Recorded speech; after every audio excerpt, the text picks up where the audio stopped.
দিচ্ছি, আল্লাহ যদি আমাদেরকে সুযোগ দেয়, ওদের মুখের ভিতর দিয়ে হাত পেট পর্যন্ত ঢুকে সব বের করে আনবো ইনশাআল্লাহ। রাস্তার নিচে জমিনের উপরে যারাই নারী জাতির গর্বিত সদস্য তাদেরকে সম্মান করা আমাদের সবচেয়ে বড় দায়িত্ব।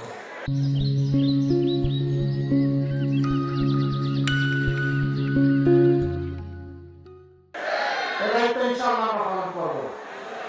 আমি ওই সমস্ত দুষ্টামির প্রতিবাদ করি, আমার পিছনে এখন লেগে গেছে। আপনারা দেখছেন না, 4 দিন আগে আমার এসআইডি হ্যাক করে যা তাই এখান থেকে চালাই দিছে, আর এমনি একটা দল ঝাঁপায় পড়ছে, তাইরে নাইরে নাইরে বলে গান শুরু করেছে।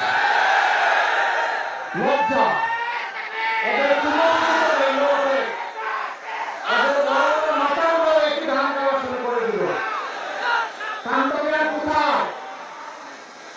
আলহামদুলিল্লাহ আমাদের সাইবার টিম ওদেরকে শক্তভাবে কব্জা করে ধরে রয়েছে।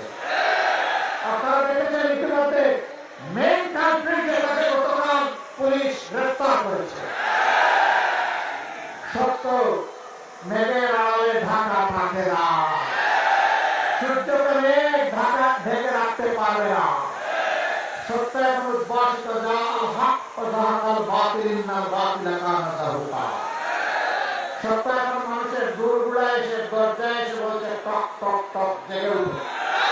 লকডাউন, সামনে এগিয়ে যাও, পিছনে তাকানোর কোনো সময় নেই, পিছন নিয়ে কামড়াকামড়ি নাই, জাতিকে বিভক্ত করা নাই। আপনারা সেই ম্যারাথন দৌড়ে সবাই সামিল হবেন ইনশাআল্লাহ। যুবকরা, আমি আগে বলেছি এখনো বলছি, যুবকদের হাতে অপমানজনক বেকার ভাতা তুলে দিব না।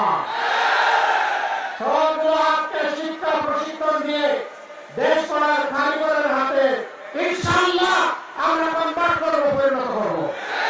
সেদিন কাজগুলো সবার ন্যায্য পাওনাগুলো হাতে দিয়ে বলবো, এগিয়ে যাও, এই দেশ তোমাদের।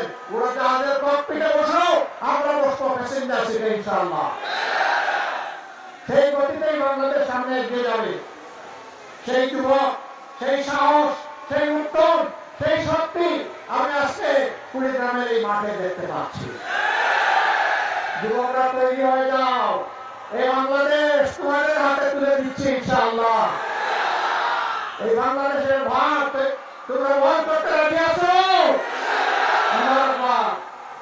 এগিয়ে যাবো, কেউ থামাতে পারবে না ইনশাআল্লাহ। বাধা মানবো না ইনশাআল্লাহ, বাধা মানবো না। কোন বাধাই এবার জনতার বিজয় আক্ষেপে রাখতে পারবে না ইনশাআল্লাহ। এই কুড়িগ্রাম জেলার দুঃখ, 3টি নদী বর্ষা আসলেই মানুষের বুক কাঁপতে শুরু করে, তার ঠিকানাটা চিরতরে বিলীন হয়ে যাবে। আমাদের নদীগুলোকে হত্যা করে কঙ্কাল বানানো হয়েছে, মরুভূমি বানানো হয়েছে। সবগুলো নদী শাসনে নদী ভাঙ্গন রোডের যতগুলো বাড়ি হয়েছে সব তাদের থেকে অদান করে নিয়েছে। বলি সংস্কারের কাজ করে নাই। এই চোররা টাকা চুরি করে বিদেশে পাচার করেছে 28 লক্ষ কোটি টাকা। দেশবাসী, কুড়িগ্রামবাসী কথা দিচ্ছি, আল্লাহ যদি আমাদেরকে সুযোগ দেয়, ওদের মুখের ভিতর দিয়ে হাত পেট পর্যন্ত ঢুকে সব বের করে আনবো ইনশাআল্লাহ। জনগণের টাকা জনগণের রাষ্ট্রের তহবিলে জমা হবে ইনশাআল্লাহ। সেই দিন কথা নিয়ে যাচ্ছি, বাংলাদেশের সবচাইতে পিছিয়ে পড়া, সবচাইতে বঞ্চিত জেলার নাম হচ্ছে কুড়িগ্রাম। এই কুড়িগ্রাম থেকে আমাদের উন্নয়ন শুরু হবে ইনশাআল্লাহ।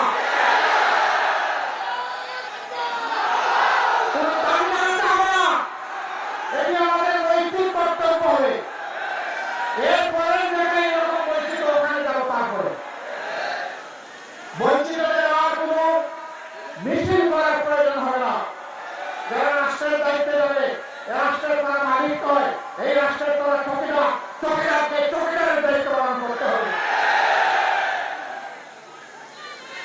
ভাই বন্ধুগণ, আমরা ইতিমধ্যে ঘোষণা করেছি ইনশাআল্লাহ এই উত্তরবঙ্গকে আমরা কৃষি শিল্পের রাজধানীতে পরিণত করবো ইনশাআল্লাহ।